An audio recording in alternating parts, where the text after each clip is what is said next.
Assalamu alaikum dear viewers and well wishers, welcome back to my YouTube channel Easiest English by Shahin sir. Also welcome to my Facebook page New Curriculum e Tutorial. প্রিয় শিক্ষার্থী, চলো কথা না বাড়িয়ে চলে যাই মূল পর্বে। তবে মূল পর্বে যাওয়ার আগে তোমরা যারা আমার চ্যানেলে নতুন অবশ্যই চ্যানেলটাকে সাবস্ক্রাইব করে রাখো যাতে করে পরবর্তী ভিডিওগুলো মিস না হয়ে যায়। সেই সঙ্গে যারা পুরনো রয়েছে আমার এই ভিডিওটিকে একটি লাইক ও একটি শেয়ার করে যাবে। প্রিয় শিক্ষার্থী, আজকের আলোচনার বিষয় হলো 1.4.1। এখানে 1 তোমাদের এক্সপিরিয়েন্স নাম্বার আর 4 হলো লার্নিং সাইকেল। এই 4 নম্বর লার্নিং সাইকেলটি হলো তোমাদের শেষ লার্নিং সাইকেল। এই লার্নিং সাইকেলের মাধ্যমেই তোমাদের এই অধ্যায়টি ফাইনাল স্টেজ পার করে ফেলবে। প্রিয় শিক্ষার্থী, তোমরা নিঃসন্দেহে জানো 4 নম্বর লার্নিং সাইকেলটি কী। প্রিয় শিক্ষার্থী, আমরা জানি 4 নম্বরে রয়েছে অ্যাক্টিভ এক্সপেরিমেন্টেশন, অর্থাৎ হচ্ছে এটা সক্রিয় পরীক্ষণ। আমরা সক্রিয় পরীক্ষণ কার করবো বলতো? এই যে লার্নিং সাইকেলগুলোতে যা শিখে আসছি। প্রিয় শিক্ষার্থী, দেখো আমরা কিন্তু প্রথমেই জানি একটা কি, প্রথম 1টা হলো আমাদের এক্সপিরিয়েন্স মানে অধ্যায় নাম্বার, তাই না? পরের 4টা হলো আমাদের লার্নিং সাইকেল। এরকম আমরা 4 কিন্তু 4 নম্বর লার্নিং সাইকেলে চলে আসছি। প্রথমে 1 শেষ করেছি, পরে 2 শেষ করেছি, পরে 3 শেষ করেছি, পরে 4 শেষ করলাম। এই 4 এরও আরও একটা পার্ট আছে, 4.1 হলো, এরপরে কিন্তু 4.2 হবে। ওকে, এই 4-এ এসে তোমাকে কি করতে হবে? সক্রিয় পরীক্ষণ দিতে হবে। অর্থাৎ তুমি এর আগের সাইকেলগুলোতে লার্নিং সাইকেলগুলোতে যা শিখেছো সেগুলো এখানে এসে চূড়ান্ত মূল্যায়ন করতে হবে। তুমি আসলে শিখলা কিনা, হ্যাঁ, ফ্যাক্ট এবং অপিনিয়ন এখন ফাইন্ড আউট করতে পারছো কিনা, এটাই হলো মূল কাজ। তুমি যদি ফ্যাক্ট এবং অপিনিয়ন ফাইন্ড আউট করতে পারো, আলাদা করতে পারো, এবং কেন এটা ফ্যাক্ট এবং কেন এটা অপিনিয়ন তুমি যদি নির্ণয় করতে পারো, হ্যাঁ, তুমি যদি বলতে পারো, তাহলে তুমি এই অধ্যায়ে সফল হয়েছ। প্রিয় শিক্ষার্থী, দেখো আগে আমরা ইনস্ট্রাকশনটা পড়ে নিই। Read the following story of Farid, নিচে ফরিদের গল্পটি পড়ো। দেন ইন পেয়ার্স অর গ্রুপস, তাহলে এখানে বুঝতেই পারছো এটা হয় জোড়ায় কাজ না হলে দলীয় কাজ। শিক্ষক যেমনটা চাইবে তোমাদেরকে দিতে পারেন। আইডেন্টিফাই দ্য আন্ডারলাইন সেন্টেন্সেস, নিচে সেন্টেন্সগুলো আইডেন্টিফাই করো। সেই সেন্টেন্সগুলো কেমন থাকবে? আন্ডারলাইন করা থাকবে। দেখো এই যে দেখো আন্ডারলাইন করা আছে। ওকে, অ্যাজ ফ্যাক্টস অর অপিনিয়ন্স, এইখানে যে আন্ডারলাইন করা শব্দগুলো রয়েছে, সেন্টেন্সগুলো রয়েছে, বলতে হবে এগুলো ফ্যাক্ট না opinion. Also discuss why you think they are facts or opinions, এবং তোমাকে বর্ণনা করতে হবে কেন এটা ফ্যাক্টস এবং কেন এটা অপিনিয়ন্স। আমরা কিন্তু জানি ফ্যাক্ট এবং অপিনিয়ন বের করার জন্য কটা প্রশ্ন লাগে বলতে কি? 2টা। এবং অপিনিয়নের জন্য কিছু অ্যাডজেক্টিভ সিরিয়াল দেওয়া ছিল, ওই অ্যাডজেক্টিভগুলো যে জায়গায় থাকবে সেটাকে আমরা কি বলবো? অপিনিয়ন বলবো। তোমরা যারা এই ভিডিওটি পাওনি তারা কিন্তু অবশ্যই 1.3.1, 1.3.2, 1.3.3 এই ভিডিওগুলো আমার দেখবে আগে, তাহলে ভালো করে বুঝতে পারবে। এছাড়াও আমি বলে রাখছি আমি পুরো অধ্যায়টার উপর একটি সারসংক্ষেপ ক্লাস নিব যে আসলে এই অধ্যায় থেকে তোমরা কি অর্জন করলে। Letter share your responses with the class, এরপরে তোমার রেসপন্সটা কি করতে হবে? গোটা ক্লাসে শেয়ার করতে হবে। প্রিয় শিক্ষার্থী, আমরা মূল পর্বে যাওয়ার আগে বলে রাখি অবশ্যই তোমরা যারা আমার চ্যানেলে নতুন আসছো সাবস্ক্রাইব করে রাখো যাতে করে তুমি পরবর্তী ভিডিওগুলো মিস না করো, এবং আমার এই ভিডিওতে একটি শেয়ার এবং একটি লাইক দিতে ভুলবে না। টাচ এ নিউ হাইট, এটা হলো গল্পের নাম। Courage is the ability to take action even in the face of fear, বলা হচ্ছে সাহসী হচ্ছে অ্যাবিলিটি টু টেক অ্যাকশন, কোনো কাজ করার জন্য, even in the face of fair, ভয়ের মুখেও। এইবার তখন মূল কাজ আমার জন্য এই আন্ডারলাইন সেন্টেন্সটা, তাই না? We all need courage to start pursuing our goals. We all need courage, আমাদের সবারই সাহস দরকার, টু স্টার্ট শুরু করতে, পারসুইং আওয়ার গোলস আমাদের লক্ষ্যে পৌঁছাতে। দেখো এই যে সেন্টেন্সটা আছে এখন আমাকে বলতে হবে এই সেন্টেন্সটা ফ্যাক্ট না অপিনিয়ন। আমি কিন্তু অলরেডি বলে রেখেছি এখানে এটা একটা অপিনিয়ন। কি বলে রেখেছি বলো তো? অপিনিয়ন। কেন বলছিলাম এটা অপিনিয়ন বলো দেখি? এটা অপিনিয়ন এই কারণে, দেখো উই অল নিড কারেজ, আমাদের সবার কি দরকার? কারেজ সংগ্রহ করতে হবে। উই অল নিড কারেজ, আমাদের সবার সাহস প্রয়োজন, to start pursuing our goals, আমাদের লক্ষ্যে পৌঁছানোর জন্য। এটা কিন্তু একটা মতামত। কিভাবে বলতে মতামত? যে এইটা হচ্ছে কেউ বলতে পারে যে কারেজ প্রয়োজন, কেউ বলতে পারে যে বুদ্ধিমত্তা প্রয়োজন, হ্যাঁ, কেউ বলতে পারে যে হচ্ছে কাজে নামাটা প্রয়োজন। এটা কিন্তু একটা ওয়ান কাইন্ড অফ মতামত। ওকে, এইখানে আমরা কারেজের কারণে বুঝতে পারলাম এইটা কি বলতো? অপিনিয়ন। এইবার দেখো আর অনেকগুলো লেখা আছে। Being curious in our life empowers us to chase our dreams and strengthen our belief in our capabilities despite fear. One example is Farid. দেখো এখানে কি বলছে, being courageous in our life, আমাদের জীবনে কি হয়ে উৎসাহিত হয়ে, ইম্পাওয়ার্স মানে হচ্ছে ক্ষমতায়ন করা বা শক্তি সঞ্চার করা, us to chase our dreams. দেখো এখানে চেজ আওয়ার ড্রিমস বলতে কি বোঝানো হচ্ছে, আমাদের স্বপ্নগুলোকে সফল করার জন্য যে অনুধাবন প্রয়োজন সেগুলো, হ্যাঁ, অ্যান্ড স্ট্রেংথেন আওয়ার বিলিভস, এবং আমাদের বিশ্বাসকে কি করা, শক্তিশালী করা, in our capabilities despite fair, হ্যাঁ, আমাদের ভয় থাকা সত্ত্বেও। ওয়ান এক্সাম্পল ইজ ফরিদ, তার মধ্যে ফরিদ একটা এক্সাম্পল। এখানে কিন্তু আমাদের এই জায়গায় শেখার কিছু নেই, কারণ এখানে কিন্তু আন্ডারলাইন নেই। যে জায়গাগুলোতে আন্ডারলাইন আছে সেগুলো দিয়ে আমাকে শুধু বের করতে হবে কোনটি ফ্যাক্ট এবং কোনটি অপিনিয়ন।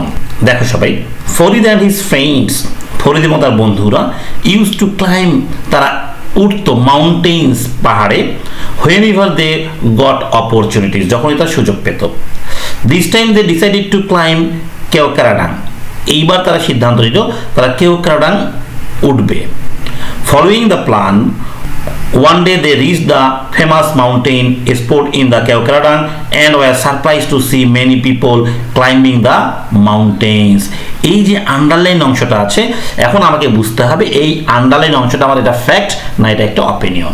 প্রিয় শিক্ষার্থী, একটু বাংলাটা বোঝার চেষ্টা করতে, ফলোয়িং দ্য প্ল্যান অনুসারে, পরিকল্পনা অনুসারে, one day they reach the famous mountain spot in the Keokradong, একদিন তারা পৌঁছায় গেল মাউন্টেনের, কোন মাউন্টেনে বলতে কি, কেওক্রাডাং মাউন্টেনে, এন্ড ওয়ার সারপ্রাইজড, এবং তারা আশ্চর্যিত হলো, to see many people climbing the mountains, সেখানে গিয়ে তারা দেখলো যে অনেক মানুষ মাউন্টেনে উঠছে।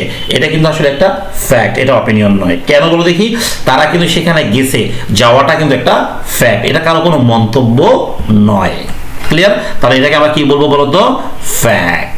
ওকে, এইবার দেখো, লাইক আদার্স, অন্যদের মতো, Farid and his friends started putting on mountain climbing gear and began climbing. Okay, in no time they reached the hilltop.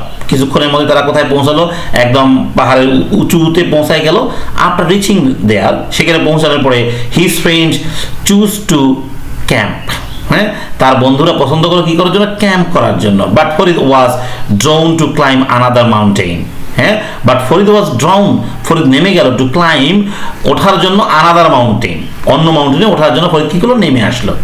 এবার দেখো, হি থট, সে মনে করছে, that climbing to the next hill will be fun, অন্য আর একটা পাহাড়ে যদি উঠি সেটা আবার কি হবে, মজার হবে, অ্যান্ড চ্যালেঞ্জিং, এবং সেটা হলো চ্যালেঞ্জিংও হবে, ইনস্টেড অফ ক্যাম্পিং হিয়ার, সেখানে স্টে করার থেকে বা থাকার থেকে। এটা বলতে কি, অবশ্যই অপিনিয়ন। কেন, এই যে সেন্টেন্সটা আছে, এখানে থট রয়েছে, থট মানে কি, মনে করা। এটা কার মতামত, এটা ফরিদের মতামত। তারা সেখানে পৌঁছিয়েছিল, এটা ফ্যাক্ট। কিন্তু তারা আর একটা পাহাড়ে উঠবে এরকম মতামত কে দিল, ফরিদ দিল। তাহলে আমরা এটাকে কি বলতে পারি, অপিনিয়ন। প্রিয় শিক্ষার্থী, এখানে তোমাদের মুখস্থ করা কিছু নেই, জাস্ট ঠান্ডা মাথায় একটু বুঝবা, বোঝার পরে তোমাকে এই সেন্টেন্সগুলো আন্ডারলাইন করা আছে, এগুলো তোমাকে লিখতে হবে। লেখার পর তোমাকে বলতে হবে এটা ফ্যাক্ট, লেখার পরে বলতে হবে এটা অপিনিয়ন। বলে দিলেই তোমার কিন্তু কাজটা শেষ হয়ে যাবে। এবং আমি তোমাদের জন্য খুব শীঘ্রই একটি স্পেশাল ক্লাস দিব, তোমরা কিভাবে তোমাদের ক্লাসগুলো, তোমাদের কাজগুলো রিপ্রেজেন্ট করবা ক্লাসরুমের সামনে, সেটা কিন্তু আমি একটু সুন্দর করে ভিডিও করে দিব। So he propose to his friends to climb, তাই সে তার বন্ধুদেরকে প্রস্তাব দিল, চলো আমরা উঠি। বাট দে রিফিউজড, কিন্তু তারা প্রত্যাখ্যান করলো, বিকজ দে ফাউন্ড দ্য পথ ডিফিকাল্ট, কারণ তারা মনে করলো যে রাস্তাটা কি হবে, কঠিন হবে। Farid took this as a challenge, হ্যাঁ, ফরিদ এটাকে একটা চ্যালেঞ্জ হিসেবে নিল। And went alone toward the climbing the peak, এবং সে কি করলো, একাই চলে গেল, হ্যাঁ, পাহাড়ের চূড়ায় ওঠার জন্য। 2 hours later, 2 ঘন্টা পরে, he reach the top of the hill, সে কোথায় উঠে গেল বলো দেখি, একদম পাহাড়ের উঁচু দেশে। People who are already there greeted him with applause. Okay, যে সমস্ত মানুষ অলরেডি সেখানে ছিল তারা সবাই তাকে কি করলো, সাধুবাদ জানালো বা স্বাগতম জানালো। ক্লিয়ার? এই বাক্যটা দেখো, এটা কিন্তু ফ্যাক্ট, কারণ সে কিন্তু অলরেডি উঠে গেছে, এবং তার প্রমাণ কি, ওই এলাকার বা ওইখানে যে সমস্ত মানুষ এই পাহাড়ের উপরে অলরেডি উঠে গেছে তার আগে তারা কিন্তু তাকে কি জানিয়েছে, ওয়েলকাম জানিয়েছে। এটা তাহলে কি একটা বলো দেখি, fact. Farid was thrilled to have climb the peak, হ্যাঁ, ফরিদ এই পাহাড়ে উঠতে পেরে কি হলো, শিহরিত হয়ে গেল। থ্রিল মানে শিহরিত হওয়া। Okay, he admire the beautiful views of nature from the top, admire মানে প্রশংসা করা, বিউটিফুল ভিউ সুন্দর দৃশ্য, অফ নেচার প্রকৃতির, ফ্রম দ্য টপ সে পাহাড়ের উপর থেকে কি করলো, প্রশংসা করলো সুন্দর প্রাকৃতিক দৃশ্যের। হি থট সে মনে করলো, about his friends and had a conversation with a boy his age. দেখো, he thought about his friends, সে তার বন্ধুদেরকে মনে করলো, অ্যান্ড হ্যাড এ কনভারসেশন, এবং একটা কথোপকথন করলো with a boy his age, যার বয়স প্রায় তার বয়সের মতোই। He asked him while climbing this peak, সে প্রশ্ন করলো যখন এই চূড়ায় উঠেছো, I felt it was not so difficult, হ্যাঁ, ওঠার পরে আমার মনে হয়েছে এটা খুব ডিফিকাল্ট ছিল না, কঠিন ছিল না। Then why only a handful of people here, এবার সে প্রশ্ন করে বসলো তাহলে কেন, হ্যান্ডফুল মানে মুষ্টিমেয়, মানে অল্প সংখ্যক, ওকে, তাহলে কেন অল্প সংখ্যক বা মুষ্টিমেয় মানুষ মাত্র এখানে, এখানে বলতে কোথায় বলো দেখি, পাহাড়ের চূড়ায়। If people could climb the below peak, যদি মানুষ নিচের পিক বা উঁচুটিতে উঠতে পারে, they can climb here also, তারা এখানে উঠতে পারতো, if they put in some effort, তারা যদি আর একটু ইফোর্ট বা চেষ্টা করতো। হি রিপ্লাইড, সে উত্তর দিচ্ছে, কি উত্তর দিচ্ছে দেখো, most people in the crowd right here, he replied most people in the crowd right here are happy with what they find easy, বেশিরভাগ মানুষই, দেখো কি বলছে, বেশিরভাগ মানুষই, হ্যাঁ, রাইট হিয়ার, যারা এখানে রয়েছে, আর হ্যাপি, তারা কি খুশি বা সুখী, with what they find easy, তারা যা দেখতে পাচ্ছে। দে নেভার থিঙ্ক দ্যাট, তারা কখনোই মনে করছে না, they have the potential to achieve more. দেখো এগুলো সবগুলো কিন্তু একটা আন্ডারলাইন, তার মানে এখানে বুঝতে হবে গোটাটাই আমাদের একটা হয় ফ্যাক্ট হতে পারে, নাহলে কি হতে পারে, অপিনিয়ন হতে পারে। দেখো, most people in the crowd right here are happy, আর হ্যাপি অ্যাডজেক্টিভের কারণে আমরা বুঝতে পারি এটা কি বলো দেখি, অপিনিয়ন, এটা কি একটা অপিনিয়ন। যে সমস্ত মানুষ এখানে উঠেছে তারা সবাই কি বলো দেখি, হ্যাপি, এবং এখানে ওঠাটা তাদের কাছে কি মনে হয়েছে, খুব ইজি মনে হয়েছে, হ্যাঁ, এবং এটা ওঠাটাও তাদের কাছে কোনো কঠিন কিছু নয়। যদি তারা নিচের চূড়ায় উঠতে পারে তাহলে উপরের চূড়াটাতে উঠতে পারবে না কেন, এরকম কিছু, তাই না? তার মানে এখানে কিন্তু একজনের মতামত, কার মতামত, এখানে ফরিদের মতামত, ক্লিয়ার? তাহলে এটাকে যদি আমি মতামত বলি তাহলে এটা অবশ্যই কি হবে, অপিনিয়ন।